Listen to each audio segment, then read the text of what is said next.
अखिल भारतीय अग्रवाल संगठन दिल्ली प्रदेश द्वारा दिल्ली के जवाहरलाल नेहरू स्टेडियम में महाराजा अग्रसेन जी की जयंती के उपलक्ष्य पर भव्य कार्यक्रम का आयोजन किया गया।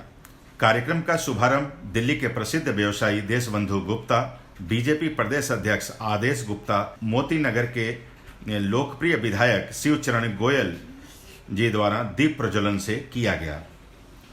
कार्यक्रम में आए अतिथियों ने वैश्य समाज के ऐतिहासिक विरासत से लोगों को अवगत करवाया। इसके साथ ही वैश्य समाज का देश के प्रगति में सराहनीय योगदान की भूमिका बताते हुए कहा कि अखिल भारतीय अग्रवाल संगठन दिल्ली प्रदेश आज जो है अपना कार्यक्रम कर रहा है और परिचय सम्मेलन रखा है, उसके बारे में क्या प्रोग्राम किया है, आज उसके बारे में बताएं। अखिल भारतीय अग्रवाल संगठन दिल्ली प्रदेश की इकाई ने आज यहाँ पर जवाहरलाल नेहरू स्टेडियम में परिचय सम्मेलन रखा और अग्रसेन जयंती का समारोह को मनाया। परिचय सम्मेलन आज के युग के अंदर बहुत सामाजिक सुविधा है, क्योंकि शादी की उम्र बढ़ती जा रही है। योग्य वर या वधू चाहने वाले परिवारों को एकाकी परिवार के कारण, छोटे परिवार होने के कारण, मेट्रोपॉलिटन कल्चर होने के कारण एक दूसरे से परिचय नहीं हो पाता है। और ऐसे समारोह के अंदर जब एक दूसरे से मिलते हैं तो सबसे बड़ी जो सामाजिक ज़रूरत है विवाह की, एक ऐसे जीवन साथी की जिसके साथ चलते हुए खुशी से आदमी अपने जीवन को व्यतीत कर सके, वो ज़रूरत पूरी होती है।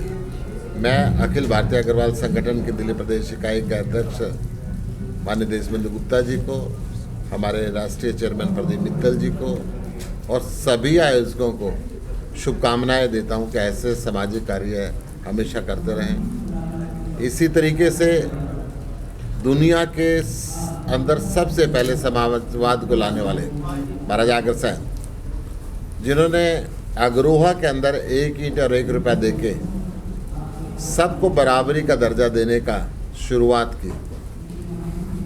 ऐसे नायक जिन्होंने क्षत्रिय धर्म को छोड़कर वैश्य धर्म धारण किया और तब से लेकर आज तक हम सब अग्रवाल समाज के उनके वंशज दुनिया में जहाँ भी जाते हैं अपनी कमाई में से 10% समाज कल्याण के लिए लगाते हैं, उनके दिए हुए उपदेश पे।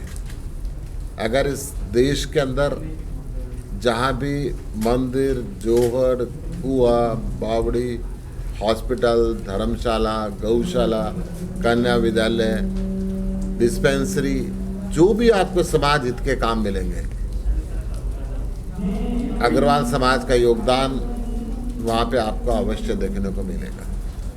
परिचय सम्मेलन के साथ गरीब कन्याओं की कोई शादी, गरीब कन्याओं की शादियों का भी कार्यक्रम करते हैं। गरीब बच्चों को छात्रवृत्ति का कार्य भी करते हैं। उनको योग की ट्रेनिंग दिलाने का काम करते हैं। उनको कंप्यूटर की शिक्षा दिलाने का काम करते हैं। कोरोना के दौरान उनको जिनको बिल्कुल रोजगार छूट गया था, दुकान छूट गई थी, उनकी आर्थिक मदद भी की, उनकी दुकान भी बनवाई। दिल्ली प्रदेश इकाई बहुत से सामाजिक कार्य कर रही है और मैं इनको शुभकामनाएं भी देता हूं। और महाराजा अग्रसेन की जो परंपरा है उसको आगे बढ़ाने के लिए हमारा जो समाज में आने वाले बच्चे हैं वो इस परोपकार के काम को सीख सकें, दुनिया के सभी समाज इस परोपकार के काम के अंदर सम्मिलित हो सकें, इस भावना के साथ ये फंक्शन आयोजित किए जाते हैं। मेरी बहुत बहुत शुभकामनाएं। सर, ये संगठन कितनी पुरानी है तकरीबन अभी तक, और इसका आगे का उद्देश्य क्या रखा गया है? अखिल भारतीय अग्रवाल संगठन लगभग 1 दशक से ऊपर का से दिल्ली के अंदर चल रहा है, पूरे देश के अंदर चल रहा है। इसका उद्देश्य यही था कि वैश्य समाज के लोग, अग्रवाल समाज के लोग संख्या के अंदर कहीं कहीं गांव में 1-1, 2-2 भी हैं, कहीं उनको दबाया ना जाए, उनकी आवाज़ को हम राज्यों के विधानसभा में और देश के संसद के अंदर बुलंद कर सकें। इसका उद्देश्य ये भी था कि समाज के कमज़ोर वर्ग के बच्चों को ऊपर उठा सकें, उनकी शिक्षा चिकित्सा का प्रबंध कर सके। क्या ये जातिगत समीकरण को बढ़ावा देने की बात कही जा सकती है क्या, कि नहीं, एक कास्ट को इकट्ठा बिल्कुल। करके सुशील गुप्ता? मैं इसके अंदर एक विशेष बात ये बताना चाहूँगा कि इस समाज द्वारा जो भी कार्य किया जाता है वो हर धर्म और 36 जात के लिए किया जाता है। हॉस्पिटल बनाते हैं तो उसमें हर जाति का, हर धर्म का व्यक्ति प्रथम दृष्टि से जो भी आया उसको सम्मानित किया जाता है, उसका इलाज किया जाता है। इसके द्वारा जो विद्यालय बनाए जाते हैं उसके द्वारा हर समाज के लोगों को, अपने समाज के लिए कुछ आरक्षित नहीं करते, और जो आर्थिक मदद की है वो हर समाज की है। तो ये तो एक, क्योंकि इस समाज में दान पुण्य की भावना है, उसके लिए लोग इकट्ठे होते हैं और दुनिया के हर समाज के, हर धर्म के लोगों की मदद करते हैं। आज के तारीख का चुनाव क्यों किया गया? कुछ खास वजह इसके लिए कि आज के तारीख का चुनाव किया आपने? देखिए, नवरात्रों के बाद 1 महीने तक हमारी जयंती चलती है और पूरे देश के अंदर चलती है। अग्रसेन जयंती अभी तो आगे 1 महीने तक और कार्यक्रम हमारे पूरे देश भर में चल रहे हैं। आज महर्षि वाल्मीकि, भगवान वाल्मीकि जी की भी आज जयंती है। पवित्र दिन है, भगवान वाल्मीकि जी की जयंती है, उनका आशीर्वाद भी हमें मिलेगा। महाराजा अग्रसेन की जयंती है, उनका आशीर्वाद भी हमें मिलेगा। और ये तो मैंने पहले ही बताया कि समाज ऐसे रहता है जैसे सारे दांतों के बीच में एक जीभ, कोई कितनी भी सख्ती से पेश आए मगर जीभ हमेशा नरमी से पेश आती है। ये समाज की विशेषता है। सर, आपने कहा कि परिचय सम्मेलन इसलिए रखा गया है कि जो अग्रवाल समाज जो है, इसमें कल के जो बच्चों की शादी हो तो लोग एक दूसरे को जाने समाज में, और ये चीज़ें आसान हो। सिर्फ गरीब बच्चों की बात नहीं, अमीरों की बात करें। लेकिन अगर अग्रवाल समाज की जो आने वाली पीढ़ी है, अगर वो इस समाज से बाहर निकलकर दूसरे धर्म के साथ अगर या दूसरे समाज का हिस्सा बनती है या किसी दूसरे धर्म में शादी करती है, तो इसको अग्रवाल समाज किस नज़र से देखता है? देखिए, आज ये बंधन धीरे धीरे खत्म होते जा रहे हैं और समाज के बच्चे जो पढ़े लिखे हैं वो अपनी चॉइस से न केवल देश में, विदेश के अंदर भी शादियां करते हैं। ये समाज की अगर मैं बात करूं तो महाराजा अग्रसेन का स्वयंवर हुआ था, महारानी माधवी ने उनको चुना था, इंद्र देवता चाहते थे कि उनको वरा जाए। तो ये तो हमारी पुरानी परंपरा है, इसके अंदर ऐसी कोई बात नहीं। ठीक है सर। हाँ जी, हाँ जी। अभी जैसे अग्रवाल समाज के जो नए बच्चे हैं वो अपना व्यापार छोड़ के नौकरी की ओर ज़्यादा ध्यान दे रहे हैं। देखिए, हर बच्चे की अपनी चॉइस है। परंपरागत तौर पे अग्रवाल समाज व्यापार में रहा है, परंतु इस देश के अंदर न जाने क्यों व्यापारियों को चोर समझने लगी सरकारें। मैं केंद्र सरकार की बात करूं, आज अघोषित इमरजेंसी सी लगा रखी है।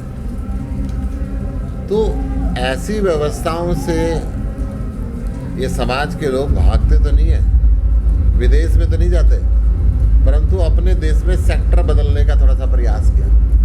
हम जो पहले सर्विस के अंदर ज़्यादा नहीं होते थे, अब जो बच्चे हैं वो सर्विस को भी प्रेफर करने लगे। हाँ जी, हाँ जी। हाँ जी, सबसे पहले तो मैं थोड़ा सा बैक लेकर जाना चाहूँगा आपको। कोरोना काल ऐसा भयानक काल गया है जिसमें प्रत्येक परिवार को जख्म लगे हैं। उस जख्म को हमें अब जो है हमारे डॉक्टर सुशील गुप्ता जी, राज्यसभा सांसद और हमारे राष्ट्रीय अध्यक्ष, उन्होंने एक ही बात मेरे से कही कि भाई अब जो आपने कार्य करना है, जख्म भरने हैं आपने, अब जख्मों पे मलहम लगानी है आपने। जो पुराना हो गया उसे भूल जाइए, नए जो जख्म हैं अभी हमारे हरे हैं उनके ऊपर मलहम लगाए और उन्हीं के दिखाए हुए मार्ग पे चलकर मैं आप सबको द्वारा प्रत्येक दिल्ली वासी के पास मैसेज देना चाहता हूं कि हमारा उद्देश्य 2022 पेज बाहर है। अगर आप वो उसको देखेंगे, पढ़ेंगे, सारी योजनाएं हैं, उसमें से प्रत्येक योजना प्रत्येक वर्ग के लिए है। अभी मेरे मित्र भाई ने क्वेश्चन पूछा कि एक ही वर्ग को बढ़ावा मिलता है, ये बिल्कुल गलत है। अग्रवाल समाज नाम जरूर अपना रखना चाहता है, लेकिन कार्य प्रत्येक वर्ग के लिए करता है। उसमें से एक वर्ग, कितने जनों की नौकरी चली गई, कितने का नौकरी करने वाला चला गया। आज उनके सामने रोजी रोटी की समस्या है। संगठन ने, दिल्ली प्रदेश ने उद्देश्य बनाया कि हम ऐसे 100 परिवारों की मदद करेंगे। और मदद कैसे? उनको 1 लाख रुपए तक का वित्तीय सहायता देकर, वित्तीय सहायता भी उनको सामान देकर उनकी दुकान खुलवाना, उनकी रोजी रोटी का साधन बनाना।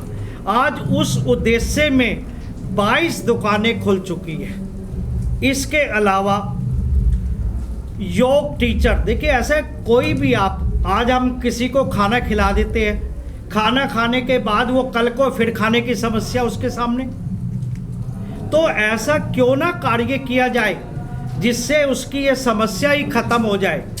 ऐसे में 100 योग टीचर बनाने का प्रावधान चालू हुआ।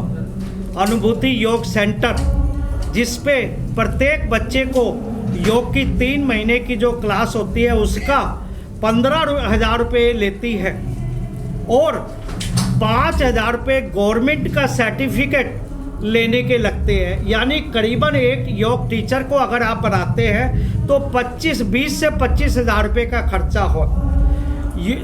संगठन की प्रत्येक योजना पूरी फ्री है, नॉट रिफंडेबल। चाहे दुकान खोली, योग सेंटर में आज हमारे 29 बच्चों का एग्ज़ाम हुआ, जिसमें 28 बच्चों ने एग्ज़ाम दिया, 27 बच्चे योग टीचर बन गए हैं। आज वो अपने पैरों पे खड़े हो गए हैं, पूरे हिंदुस्तान में कहीं भी जाकर योग सिखा सकते हैं।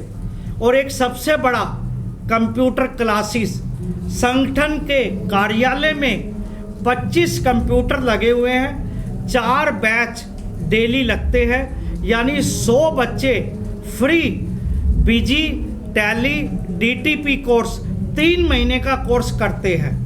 तो आप अंदाजा और अब हमारा नेक्स्ट मंथ से 125 बच्चों को कम से कम कंप्यूटर सिखा सके और उनकी जो अपना रिज्यूम बनाए उसमें कम से कम 4 से 5,000 रुपये की उनकी सैलरी बढ़ जाए।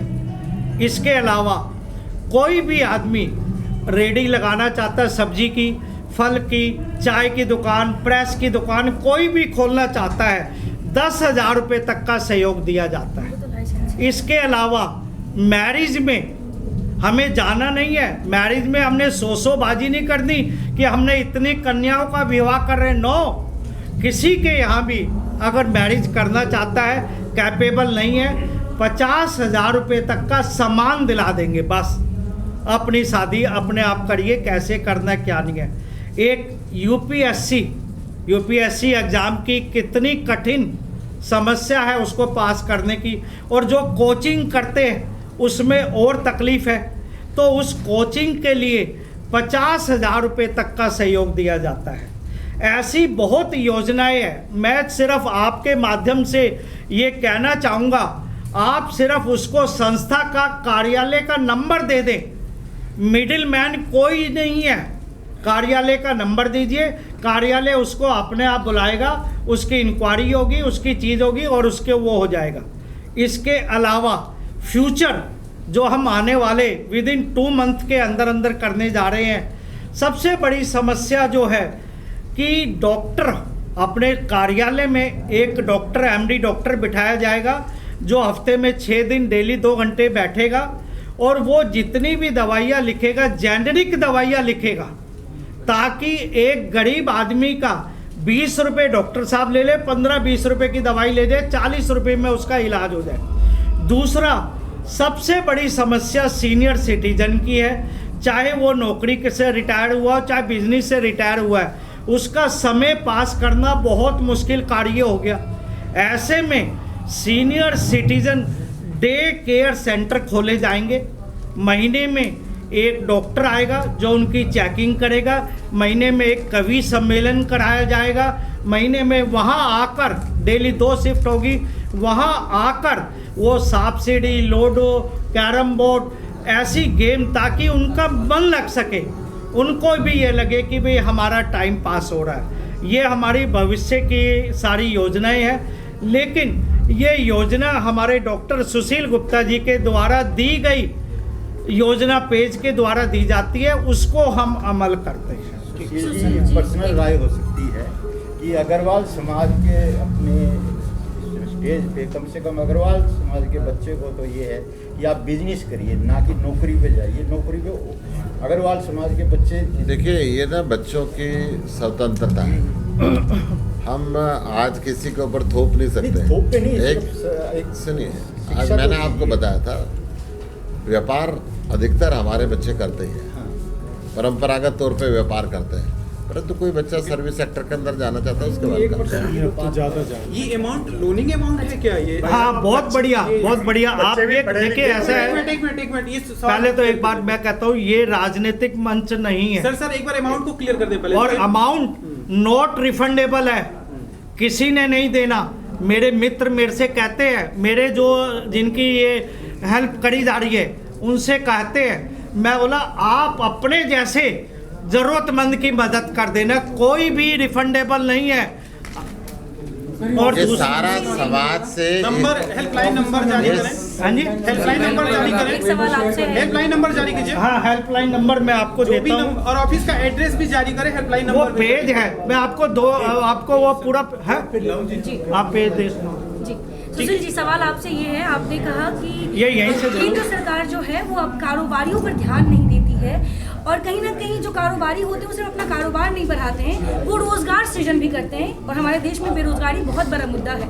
ऐसे में एक सांसद होने के नाते क्या आप सदन में इस मुद्दे को उतनी ही बखूबी से आवाज उठाएंगे कि कारोबारियों पर भी ध्यान देने की जरूरत है? जो छोटे सदन में मैंने बहुत बार आवाज उठाई है। हमारे यहाँ से बहुत जो ज़्यादा पैसे वाले हैं वो दुनिया के बाकी देशों में माइग्रेट हो रहे हैं सरकार की नीतियों के कारण। हमारे यहाँ जो लघु उद्योग है, हमारे यहाँ जो छोटे दुकानदार हैं, वो भुखमरी की हालत पे आ गए हैं, क्योंकि जो एमएनसी कल्चर यहाँ पे चल गया है, जो एमएनसीज की बड़ी बड़ी कंपनियाँ आ गई हैं, तो छोटे लोग कर नहीं पा रहे हैं। तो यही कारण है कि कुछ बच्चे अब सर्विस की तरफ डाइवर्ट हो रहे हैं ताकि इस प्रेशर को झेलने से बचे। एक सवाल सर, और- गुप्ता सर, अगर इजाजत हो तो हाँ, पॉलिटिकल सर। सवाल एक पूछ लूं। इंस्पेक्टर सर, राज पहले मेरा एक सवाल, आपने कहा जो छोटे दुकानदार हैं, मोदी जी कहते हैं वोकल फॉर लोकल, मतलब छोटे दुकानदारों से सामान खरीदो, लेकिन अभी इंडिया गेट की स्थिति ये है कि जब से इंडिया गेट खुला है और वहाँ पे जो पिछले 20-30 साल से जो लोग दुकान लगा रहे हैं, गोलगप्पे बेच रहे हैं, उन सबको निकाल के बाहर रोड पर फेंक दिया गया है। रोड पे भी डेली पुलिस आती है और उनको वहाँ से भी भगा देती है। ऐसे में उनकी समस्या ये है कि वो लाइसेंस अप्लाई करते हैं तो उनको लाइसेंस कहीं से नगर निगम कहते हैं ऐसी कोई लाइसेंस हम नहीं दे सकते आपको, उनका रोजी रोटी वहाँ से चलता है। तो वैसे लोगों के लिए, वैसे जो ठेले और जो रेडी पटरी वाले हैं, उनके लिए सरकार क्या काम कर रही है? संसद में कानून बना था, जी जब तक महानगरों में 2.5% पॉपुलेशन को रेडी पटरी का लाइसेंस नहीं मिलेगा, जब तक किसी स्ट्रीट वेंडर को नहीं हटा सकते। जी, ये जो हटाए जाते हैं अवैध तरीके से हटाए जाते हैं। वसूली भी किया जाता है उनसे मैं गैर आपको तरीके से। यही बता रहा हूँ। ठीक है, जारी करें। इसके अंदर पूरा एड्रेस है, पूरा फ़ोन नंबर है, सिर्फ आपने एक ही काम करना है, सामने से आ रहे हैं। इस नंबर पर वो कॉल कर दे, किसी भी कास्ट का हो, किसी भी चीज़ का हो, कोई जाति भेद नहीं है बिल्कुल भी। कृपया आपसे मैं 32 जने आज मीडिया के आए हुए, उनसे मैं रिक्वेस्ट करूंगा, हाथ जोड़ के प्रार्थना कर रहा हूं कि कृपया ये मैसेज जल्द तक पहुंचाइए, एक एक आदमी तक पहुंचाइए, ताकि वो उसका भागीदार बन सके। आज की तारीख में अगर हम मल्लम लगा सकेंगे तो वो आपके कारण ही लगा पाएंगे कि आप ये नंबर हमारे को वहाँ तक पहुँचाएंगे। सर एक नंबर बोल दीजिए बस। हाँ, एक नंबर लिख लीजिए, लैंडलाइन नंबर लिख लीजिए 011 470 65283। फिर दोबारा बोल रहा हूँ 011 470 65283। इस नंबर को दे दीजिए, बाकी काम कार्यालय अपने आप काम कर लेगा। सर, एक पॉलिटिकल सवाल पूछ के- ठीक है। एक